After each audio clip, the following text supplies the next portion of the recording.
Hello everyone, welcome to लक्ष्य force. First question है, wattless current में धारा और वोल्टेज के बीच में फेज डिफरेंस क्या होता है। तो देखो, वॉटलेस करंट का मतलब है पावर कंजम्पशन जीरो, क्योंकि वाटहीन मतलब वाट किसका मात्रक होता है, पावर का, और पावर कंजम्पशन जीरो का मतलब नो वर्क डन। तो सबसे अच्छे दो एग्जांपल जब आपने एलसीआर सर्किट पढ़ा था, तो जो प्योर इंडक्टिव सर्किट था एल, और जो प्योर कैपेसिटिव सर्किट था शुद्ध प्रेरकीय और शुद्ध धारकीय, ये दोनों ही परिपथ जो है वॉटलेस करंट के बहुत अच्छे एग्जांपल हैं कभी अगर पूछे जाएं। क्योंकि यहाँ पे भी आपने पढ़ा था कि फेज डिफरेंस कितना था, π/2, और यहाँ पे भी फेज डिफरेंस कितना था करंट और वोल्टेज के बीच में, π/2। प्योर रजिस्टिव सर्किट में फेज डिफरेंस आपने पढ़ा था जीरो था। तो सबसे पहले तो ये इसके साथ ही 3 क्वेश्चन आपके बन गए, क्योंकि ये भी एयरफोर्स और नेवी में फ्रिक्वेंटली पूछे जाते हैं।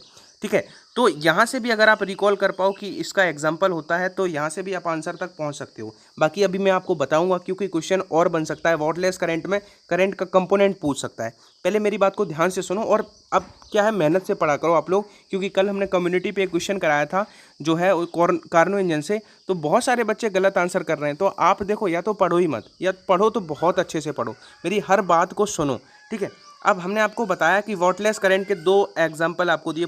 अब इसको समझ लेते हैं, क्योंकि कई बार क्वेश्चन की लैंग्वेज अगर ट्विस्ट है तो क्या है। अब देखो, अगर क्या है कि इधर आपका ईएमएफ का डायरेक्शन है, इधर आपका करंट का डायरेक्शन है, ये एक एसी सर्किट है।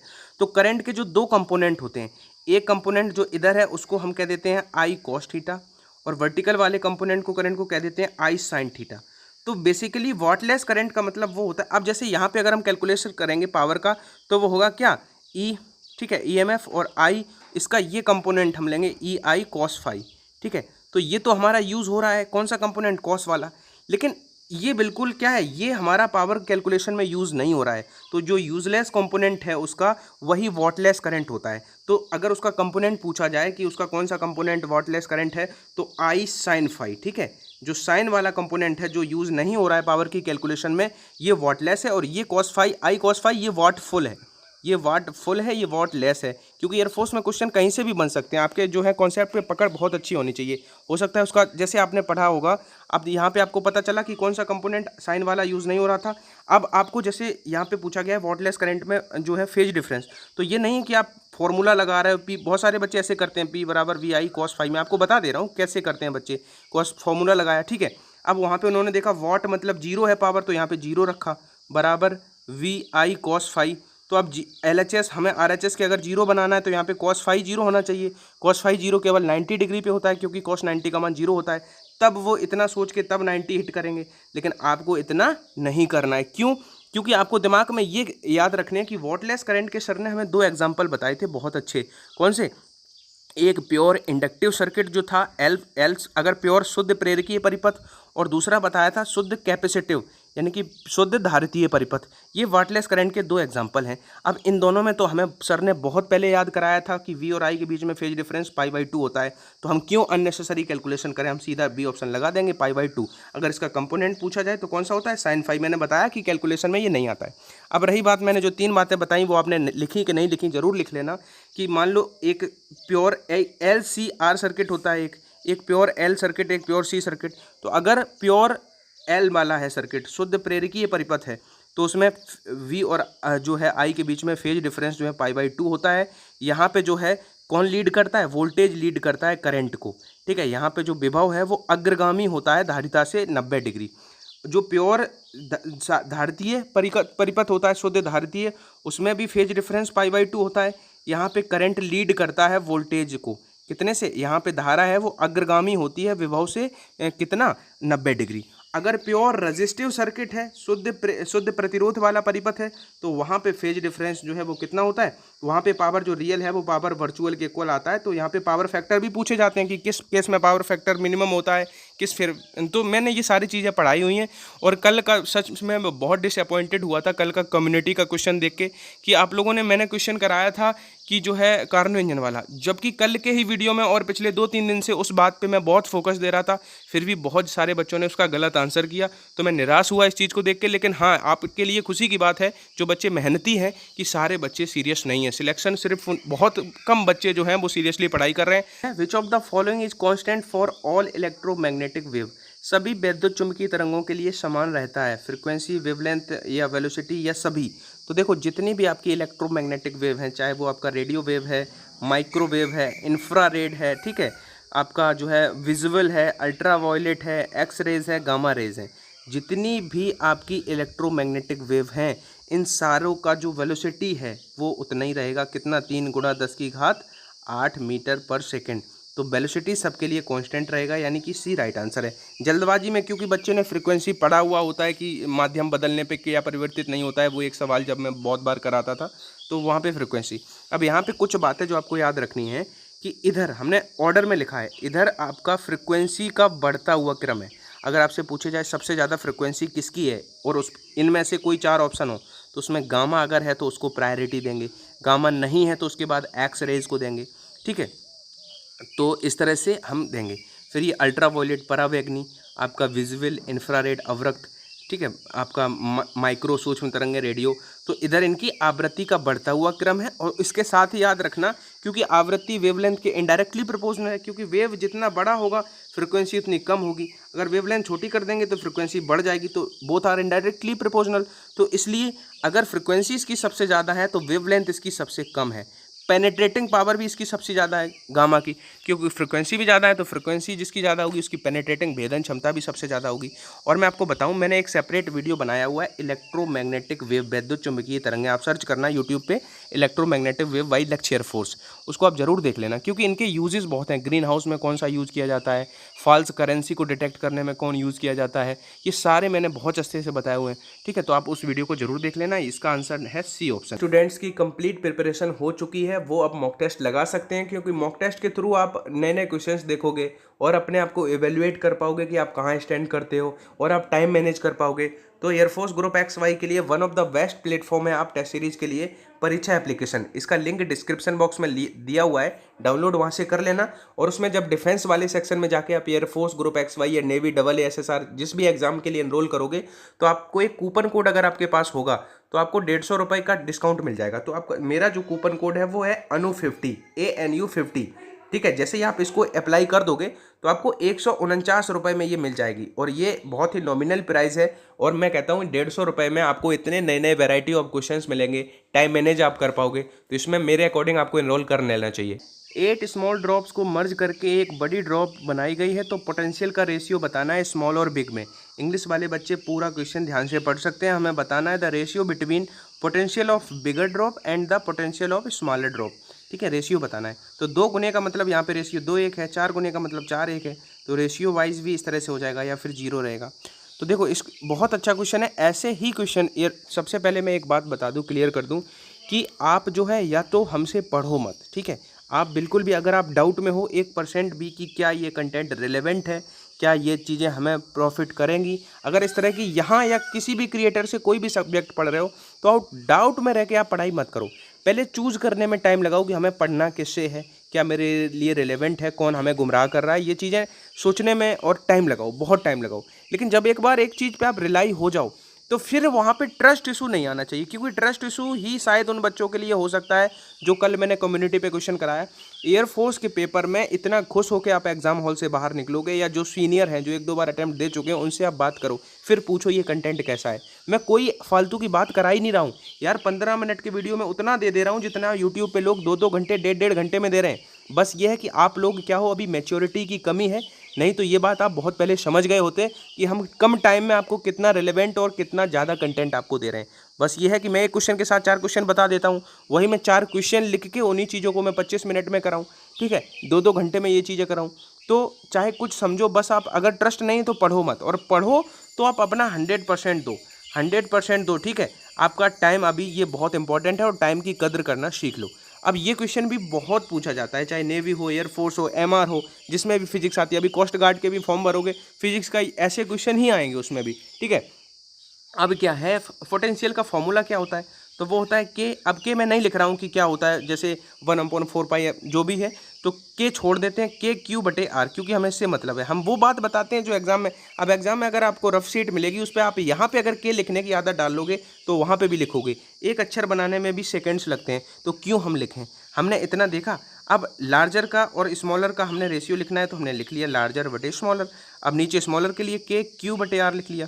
तो क्या KQ/R KQ/R सबके लिए सेम रहेगा? नहीं रहेगा। तो अब देखो, लार्ज पे क्या रहेगा, जैसे हमारी 8 बूंदें मिलाई गई हैं, तो सब पे चार्ज क्यू क्यू रहा था, तो आठों का जो चार्ज है वो 8 क्यू हो जाएगा, 8 गुना हो जाएगा तो 8 क्यू हो गया।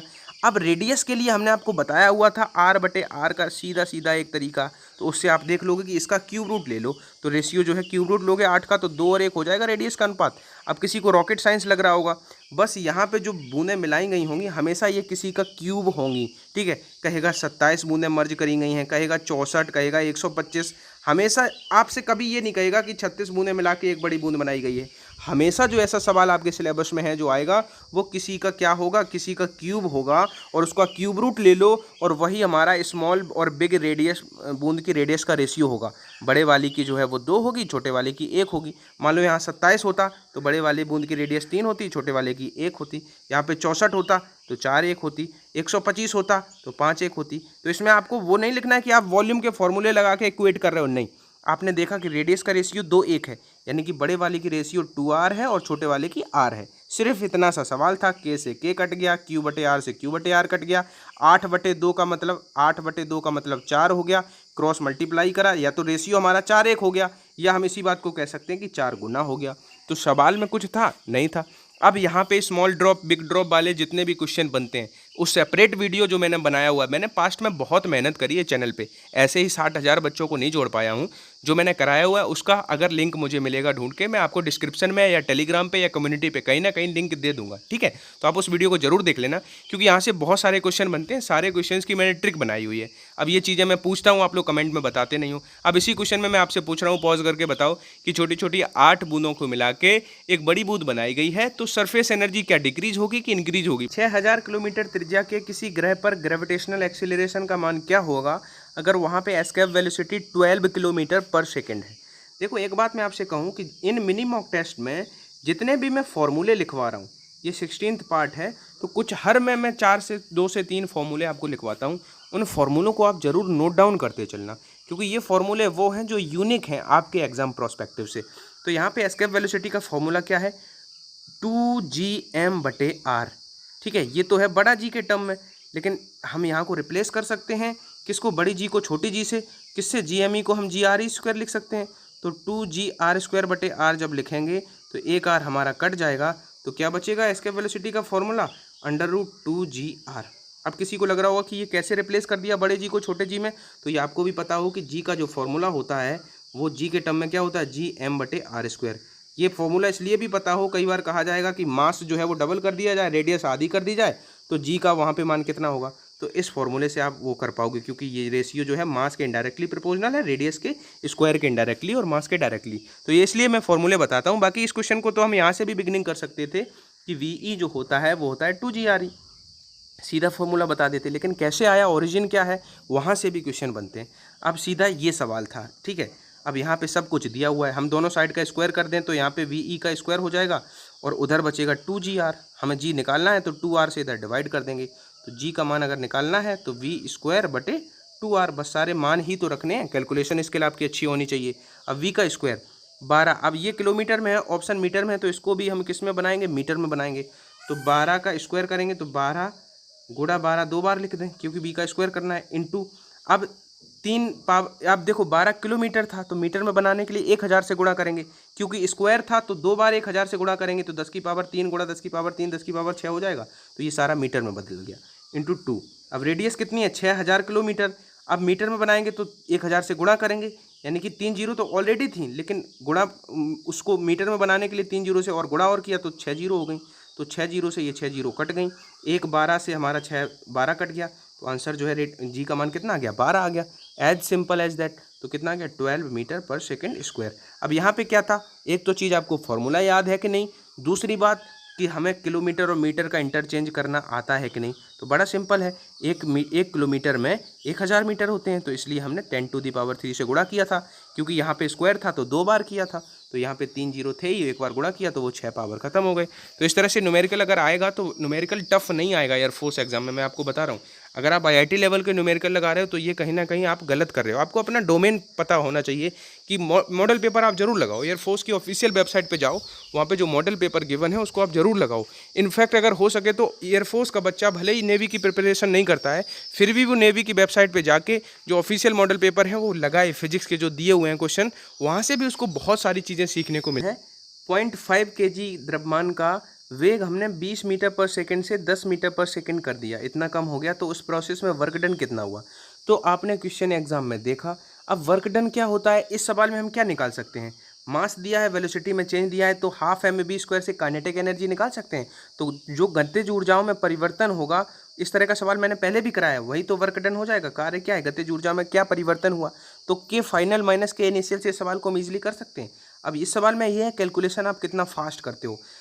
हाफ एम हम कॉमन ले लेते हैं, क्योंकि इसमें भी हाफ mv² लगेगा, इसमें भी हाफ mv² लगेगा, तो डायरेक्ट हम फाइनल वेलोसिटी कितने हो गई 10, तो हाफ mv² कर देते हैं, v2² माइनस v1², तो 10 का स्क्वायर 100 किया, माइनस इधर 20 का स्क्वायर हमने 400 किया, बस इतना जल्दी से कर लिया। ये हो गया 300।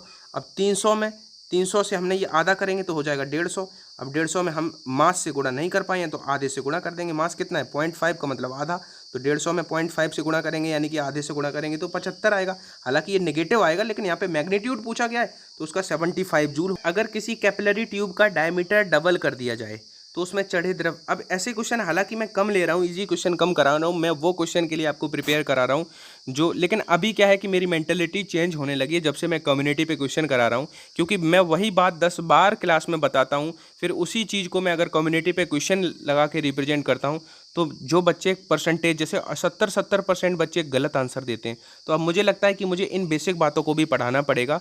अब क्या है कि अब मैं कोशिश करूँगा अभी ये मिनी मॉक की सीरीज़ को यहाँ पे ब्रेक देके, मैं ऐसा सोच रहा हूँ कि अब मैं फैक्चुअल क्वेश्चन वो आपको पहले कराने लग जाऊँ, क्योंकि उनमें आपकी पकड़, सरफेस टेंशन, विस्कोसिटी, इनमें आप गलत कर रहे हो। सिंपल सा सवाल आता है कि जो है तो आप केपलर का द्वितीय नियम आपको नहीं पता है किसके कंजर्वेशन पे कार्य करता है। तो मुझे लगता है कि इन सब को ब्रेक देके, लेकिन आपके लिए रहेगा ये डेफिसिट ही कि अगर मैं ये सब रोक के वो कराने लग जाऊंगा तो कहीं ना कहीं, अब जैसे ये क्वेश्चन है इनको भी मैं ये मान के चलता हूँ कि ये आप कर लोगे, ठीक है। सीधा सीधा आपको ये फैक्चुअल है कि पता है कि डायमीटर के इनडायरेक्टली प्रोपोर्शनल है तो डबल किया गया, हाफ हो गया, लेकिन अब मैं इन पे काम करूंगा, ठीक है। एक फॉर्मूला याद, कैपिलरी ट्यूब से भी क्वेश्चन बनते हैं एयरफोर्स में, अगर आपको पता हो क्वेश्चनली से, तो जो RH रो जी बराबर होता है वो होता है 2t cos theta, 2t cos theta, जहाँ पे t surface tension cos theta, ठीक है। तो यहाँ पे जो उसकी हाइट है कैपिलरी ट्यूब की, वो आप देख रहे हो कि रेडियस के इनडायरेक्टली प्रोपोर्शनल है। तो अगर रेडियस को हम व्यास के टर्म में लिखेंगे तो रेडियस होता क्या है, डायमीटर बटे 2, यानी कि डायमीटर बटे 2 लिखेंगे तो 2 इधर जाके 4 हो जाएगा। तो उससे अभी मतलब नहीं है हमें, मतलब क्या है, डायमीटर और h जो है, तो h जो है इनडायरेक्टली प्रोपोर्शनल हो जाएगा डायमीटर के, ठीक है। तो अगर डायमीटर जो है वो डबल किया गया है तो उसी रेशियो में वो घट जाएगा। डबल का मतलब 2:1, तो उसी का रेशियो मतलब 1:2, तो यानी कि वो आधी हो जाएगी, ठीक है। तो जब दो आवेशों के बीच की दूरी के साथ साथ उनके मैग्नीट्यूड भी डबल हो जाएं तो उनके बीच फोर्स, ये तो बड़ा इजी सवाल है लेकिन जल्दी से देख लेते हैं। फोर्स क्या होता है कि Q1 Q2 बटे R², ठीक है। इसको आप मेंटली भी कर सकते हो, इतना फॉर्मूला आपको पता है। चार्ज डबल होने का मतलब ये भी ट्वाइस हो गया, ये भी ट्वाइस हो गया, तो ऊपर 4 हो गया, नीचे उसका बीच की दूरी भी डबल हो गई है तो ये भी डबल हुआ है, तो उसका स्क्वायर करेंगे तो 2r का स्क्वायर 4r² हो जाएगा। तो ये 4 जो है वो ऊपर वाले 4 से कट जाएगा, तो बचेगा क्या, हमारा वही बचेगा जो इनिशियली था, 4 से 4 तो कट ही जाएगा, तो ये अपरिवर्तित रहेगा, क्योंकि कैलकुलेशन हमने करी तो हमारा ऊपर का डिनोमिनेटर से कट गया 4, तो हमारा अनचेंज रहा। और एक बात मैं आपको और बताऊं इंटरेस्टिंग, कि अब अगर इस मिनी मॉक को रोक के मैं सिंपल से वही फैक्चुअल क्वेश्चन कराने लग जाऊं प्रिंसिपल और लॉ वाले, तो मुझे ये बहुत अच्छे से पता है कि मेरे व्यूज़ डबल हो जाएंगे, क्योंकि मैं जानता हूँ मेजॉरिटी ऑफ स्टूडेंट को वो बहुत पसंद है। वहाँ पे गैदरिंग भीड़ बहुत बढ़ जाती है, क्राउड बढ़ जाता है, जहाँ पे बड़ी सिंपल चीज़ें फैक्चुअल क्वेश्चन कराए जा रहे हैं जैसा कि ट्रेडिशन चल रहा है। लेकिन मैं आपको बता दूँ सच्चाई ये है कि उससे आपका सिलेक्शन नहीं होना। मैं आपको बता रहा हूँ, ये बड़ा ही कड़वा सच है कि अगर आपको सिलेक्शन लेना है तो आपको अब अपने कंफर्ट जोन से बाहर आना पड़ेगा। पेपर ऑनलाइन होने लगा है, इस भ्रम से निकलो कि जब ऑफलाइन होता था तब जो सिंपल क्वेश्चन आते थे तब तो ये भी आता था कि 1 हॉर्स पावर में 740 वाट होते हैं, सिंपल से क्वेश्चन आते थे, ठीक है। अब क्या है, क्वेश्चन का जैसे पैटर्न बदल रहा है, लेकिन फिर भी मैं कोशिश करूँगा अब जो आगे आने वाले क्वेश्चन में 2-4 क्वेश्चन वैसे भी होंगे कि मोटर है वो कौन सी एनर्जी को, मैकेनिकल को कौन सी एनर्जी में कन्वर्ट करता है, या जनित्र है वो क्या करता है। मैं जानता हूँ कि कौन से क्वेश्चन से भीड़ बढ़ती है, फिर भी मैं ये क्यों करा रहा हूँ, क्योंकि मुझे सिलेक्शन देना है, मुझे मैक्सिमम सिलेक्शन लक्ष्य एयरफोर्स से देने हैं। अगर आप हमारा यूट्यूब का जो क्रिएटर स्टूडियो है वो देखोगे तो उसमें बहुत कम % है बच्चों का जो रेगुलर व्यूअर्स हैं जो पूरा वीडियो देखते हैं। वॉच टाइम से पता चल जाता है, वॉच टाइम बहुत कम रह रहा है। तो सबसे पहले तो मैं अप्रिशिएट करना चाहूँगा, मैं सैल्यूट करना चाहूँगा उन वॉरियर को जो वीडियो को एंड तक देखते हैं और इस क्वेश्चन तक भी पेशेंस बनाए रखा उन्होंने, क्योंकि बहुत सारे बच्चे 1-2 क्वेश्चन देख के भाग जाते हैं। तो सबसे पहले तो आप औरों से हट के ऑटोमेटिकली हो गए, तो आप खुद को भी अप्रिशिएट कर सकते हो कि आपके अंदर वो जुनून है कि आप पूरा वीडियो देख रहे हो, जबकि डिजिटल बोर्ड पे नहीं पढ़ा रहा हूँ, मैं खुद दिख नहीं रहा हूँ, इंप्रेशन नहीं जम पाता है, ये मैं समझता हूँ चीज़ें। हाथ से लिखता हूँ, कई बार आप जो है एग्जॉस्ट होने लगते हो, पढ़ते पढ़ते स्क्रीन पूरा खिचड़ी बन जाती है। स्टिल वीडियो में एंड तक जो आ रहे हैं डेफिनेटली वो सिलेक्शन वाली रेंज में है, ठीक है, ये बात मैं दावे के साथ कह सकता हूँ। अब क्वेश्चन क्या है, कार्नो इंजन वर्क करता है 220 केल्विन और 550, ये सही कर लेना, 550 केल्विन के बीच संचालित होता है। 600 आउटपुट का है, पूछा क्या गया इनपुट का। एक सवाल ऐसा मैं करा भी चुका हूँ। आप देखो यहाँ पे कंफ्यूज नहीं होना, आप जब एफिशिएंसी निकालोगे तो ऊपर होता है सिंक का, नीचे होता है सोर्स का। अगर आपको प्रिंसिपल पता है कार्नो इंजन का कि सिंक से लेता है वो सोर्स को देता है, तो सिंक वाला ऑलवेज जो है कम होगा, सोर्स से लेता है सिंक को देता है तो सोर्स वाला ज़्यादा होगा, T1 ज़्यादा होगा। तो ज़्यादा, अगर आप भूल भी जाओ कि कौन सा सिंक का है कौन सा सोर्स का है, तो आपको सिंपली फॉर्मूला तो पता है, T2/T1। आप ऊपर रखो कम और नीचे रखो ज़्यादा, 220/550, ठीक है, 550। एक जीरो से एक जीरो काटा, 22 को काटेंगे 11 से 2 बार, 55 को काटेंगे 11 से 5 बार। तो अब 1 - 2/5 को हम लिखेंगे 3/5। 3/5 का मतलब हमने डेसिमल लगा के जीरो बढ़ाया तो 5 6 30, यानी कि 0.6 आ गई क्या, एफिशिएंसी। इसको आप बहुत जल्दी निकाल सकते थे एफिशिएंसी, और केवल इतना भी पूछा जा सकता है, एफिशिएंसी 0.6 आ गई। अगर इतने और इतने के बीच में वर्क करता है तो 0.6 आ गई एफिशिएंसी। अब एफिशिएंसी होती क्या है, आउटपुट बटे इनपुट। ये बात मैंने उस दिन बताई थी कि आपको कैसे, आपको चीज़ों को कॉम्प्लेक्स नहीं बनाना है। अभी मैं समझाऊंगा कि कुछ बच्चे यहाँ पे कॉम्प्लेक्स बनाएंगे चीज़ों को। एफिशिएंसी सिंपल सा याद रखो, आउटपुट बटे इनपुट। अब हमसे पूछा गया है, इनपुट वाली पूछी गई है, तो ये पूछा गया है, तो 0.6 बराबर आउटपुट कितना है, 600 जूल, 600 बटे इनपुट हमें निकालना है, जिसको हम जो है ई नाम दे देते हैं। तो ये डेसिमल खत्म करेंगे तो नीचे एक जीरो आएगा। अभी डेसिमल खत्म हो गया, 6 से 6 कट गया, क्रॉस मल्टीप्लाई करा तो 2 जीरो ये थी, 1 जीरो ये, तो 1000 जूल आ गया। शायद ये मैं क्वेश्चन ले चुका हूँ। अब चीज़ों को लोग कम्प्लेक्स कैसे बनाएंगे कि वो नीटा का फॉर्मूला लिखेंगे, W/Q बराबर 1 - T2/T1। ये भी कॉम्प्लेक्स बनाना नहीं है। अगर आपके प्रिंसिपल क्लियर है, आपको पता है कि Q और W क्या है, कंफ्यूज नहीं होते हो, तब तो आप यहाँ से जा सकते हो, यहाँ से कैलकुलेट करके। लेकिन आप ये याद रखो ना कि जो एफिशिएंसी है वो आउटपुट बटे इनपुट। और आपसे सवाल में इंग्लिश में, अगर आप इसको मैंने नहीं लिख पाया है, यहाँ पे टर्म कुछ भी दिए हों कि वो क्या, उतनी ऊष्मा ऊर्जा फलाना ढिकाना, लेकिन इंग्लिश में ज़रूर दिया होगा कि क्या इनपुट है क्या आउटपुट है, इनपुट पूछा है क्या आउटपुट पूछा है। तो एफिशिएंसी निकाल के आप यहाँ से भी डायरेक्ट